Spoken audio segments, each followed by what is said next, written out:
Hello everyone, welcome to our episode 30 about Sensei Jamal Measaras' autobiography. Hello Sensei. Ohayo gozaimasu. How are you? Nice weather today. Yes, it's a wonderful weather and a nice place to sit down and relax. Today I have a holiday, no working, no teaching. Wonderful day. Okay. And you talked about Sensei Shimabukuro's first visit to Germany in the last episode. And now the next one is India. How does it begin that karate dojos in India opened? It's a long story. India's story is a very big, old and long story. I was in Malaysia at that time. It was in the 70s. And I think it was 74, 75. 74, no, it must be earlier. Yeah, it was earlier, somewhere around 73, somewhere around there. One of my students from Malaysia, his name was Kuppusamy. He is very famous in India. He passed away. May his soul rest in peace. Very nice guy. I loved him like a brother. He trained karate in Malaysia, and his ambition was to go to India to become a movie star. He wanted to be a movie star, so he traveled all the way to Madras at that time, which we today call it Chennai, or the old name Chennai. And he went down, and I had another of my, not my real student, a student of somebody, but he used to come to train with me. His name is called Seibukan. Like a Karate Tyagarajan, the president of former WKF, was a student of Seibukan. So Seibukan was quite famous in Madras, Chennai, teaching karate. And Kuppusamy, I sent him, and he said he wanted to become a movie star, but he have to teach karate first. So he went down to see Seibukan, and Seibukan accepted him in his dojo. Kuppusamy's kumite was very good, but the other gentleman, Seibukan, he also passed away. May he rest in peace. His kumite was not good, but his kicking techniques were good. So when Kuppusamy was teaching at the same dojo, helping Seibukan to build up his name, Seibukan didn't like it because many students was going after Kuppusamy because they like his kumite. So he said to Mr. Kuppusamy, please don't come to my dojo, go out. So Kuppusamy was stranded in Madras. And he used to write to me letters. I have some of his letters. He can't write, but he asked his students to write. And he said he wants to come back. I said, don't come back. Your ambition was to become a movie star. Don't give up. Keep on traveling and keep on your best. So he used to stay in temples, sleep in the temples, eat temple foods. He never had money, never had dojos. And he suffered a lot. And he got some of the students who loved him from Seibukan who left him and started practicing with him. Even I can mention some names, maybe if they would remember. Narayana and Subramaniam. Subramaniam is the uncle of Ratanapala. Today he is a Shotokan instructor in Bangalore, and he also teaches Tai Chi. And many other students, quite famous students, some of them have left karate. So Ratanapala, his brother-in-law. Today Ratanapala is his brother-in-law. Kuppusamy's son married Ratanapala's sister. Very nice lady. Today still living in Malaysia. She moved to Malaysia. Very nice person. She's a very pretty girl. Very pretty girl. Even today she's a pretty lady. Kuppusamy fell in love with her. Well, later they got married and had a wonderful life. And today they have, I don't know how many children, maybe 2, 3 children, grandchildren, and so on. Anyway, Kuppusamy suffered a lot in Madras, and his students sometimes help him out. He had people like Tamil Mani, one of pioneer of karate in Tamil Nadu, Madras, used to send people to challenge him and fight him, and used to come and try to damage his reputation when he was teaching karate with the nunchakus and everything. So he fought back and he built up his name. And slowly he opened a dojo through the help of his students and friends in Madras. And in 1975, I wanted to visit him. So I visited in 1975, 74, I'm not sure. Many times I visited, I don't know how many times. The first time was 74, 75, I visited Madras and I taught in one dojo. That was a Sai Baba temple, I believe, in that area. I was teaching there. And I had some photos with him practicing kumite with Kupusami. And later, his father-in-law, Mr. Raghavan, the father of Ratanapala, very intelligent man. He is forgotten in the karate world today in India. He is the one who went down to Kerala state and built up dojos and brought Kupusami to Kerala. Mm-hmm. And there was no karate dojo in the state of Kerala. So Mr. Raghavan, the father of Ratanapala, the father-in-law of Kupusami, opened dojos and Kupusami used to be the teacher. And karate started spreading out. He opened one dojo after another. Some dojos were a few hundred people.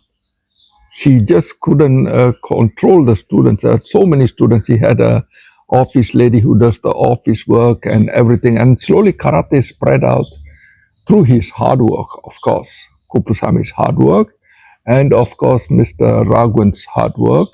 Karate spread out through whole of India. Sometimes he starts doing a grading in one state. By the time he finishes the grading, he goes and comes back. It's already 3 months over, then he starts back again. So it goes, he had so much of students. Uh-huh. I believe it's a few 100,000 student members he had. I believe. That's what he told me. I believe him. And Kupusami was like a god in Kerala. They treated him like a god. When you say Kupusami, they know, everybody know him. Even in other parts of India. He was famous. He was the pioneer of and the father of Kerala karate. And so Shorin Seibukan, Malaysian Shorin Seibukan, started growing up.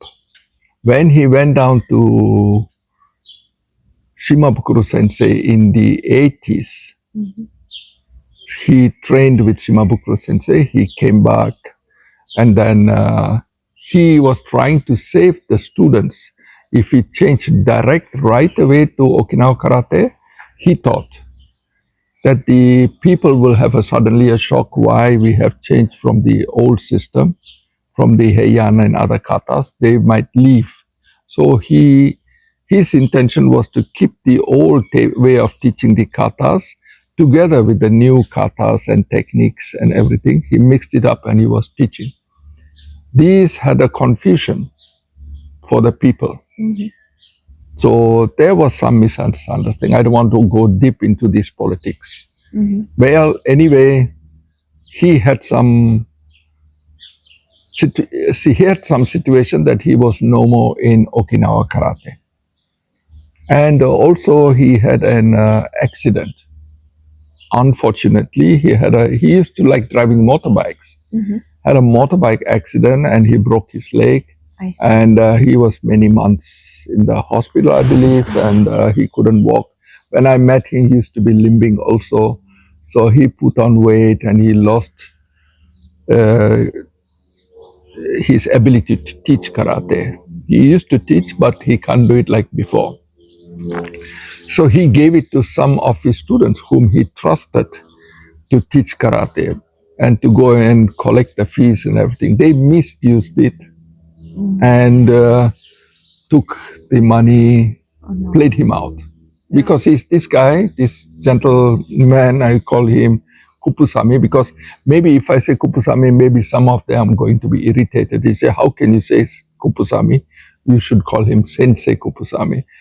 Well, if you people believe, I can call him Sensei Kupusami. But for me, he is like a brother, and he's a student of mine. I call him Kupusami. Sometimes in front of other people, for things I used to say Kupusami-san, which is a respectable way of calling or mentioning his name. And he trusted, he's an innocent man. He's a pure, like a baby heart.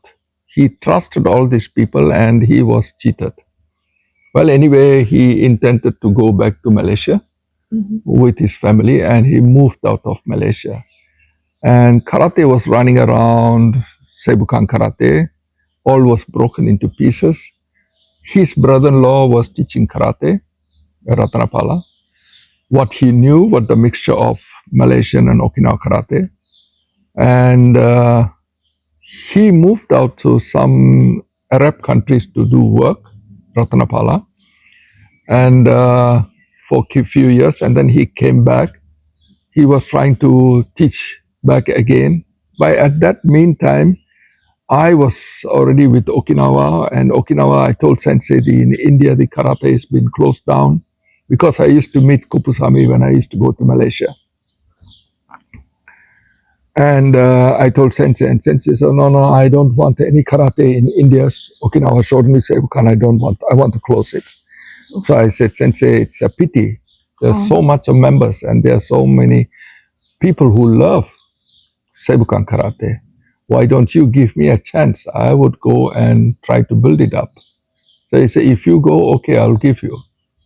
And he gave me an authorization letter. With that letter, I went down to Trivandrum, my first station, and I started having some guys and teaching them, and they were spreading out.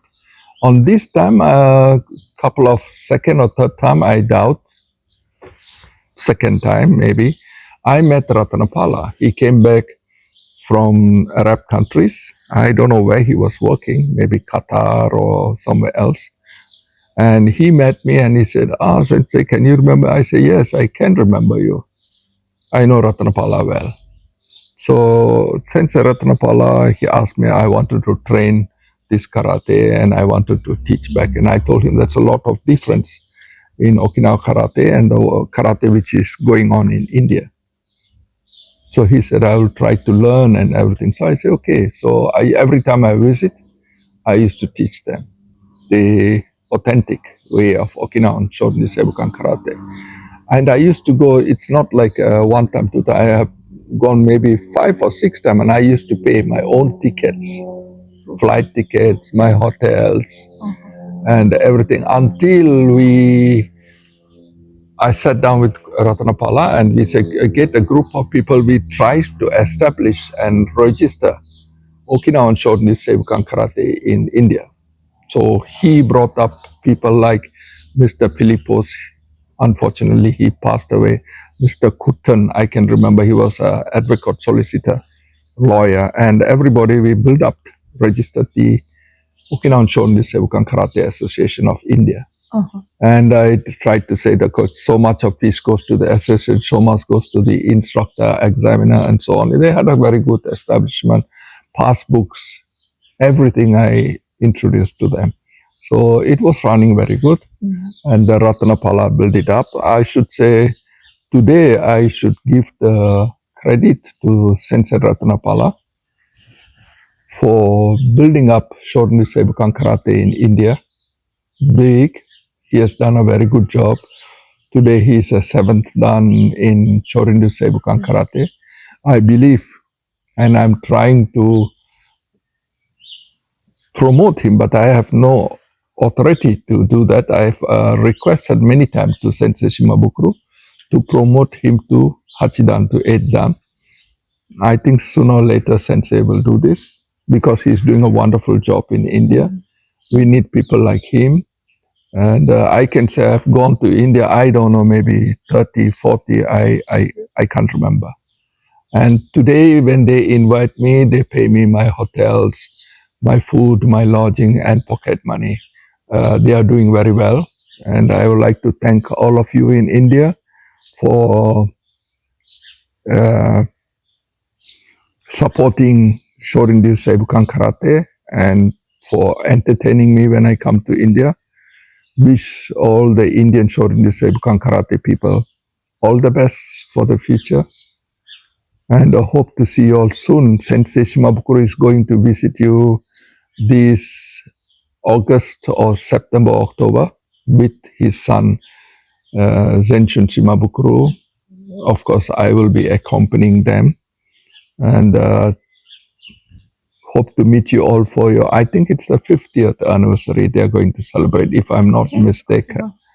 And I wish them all the best and hope to see you all very soon. This is a very short story. I can go much more into it. It will take very, very long hours. Thank you, Sensei. Most welcome. Goodbye. Bye.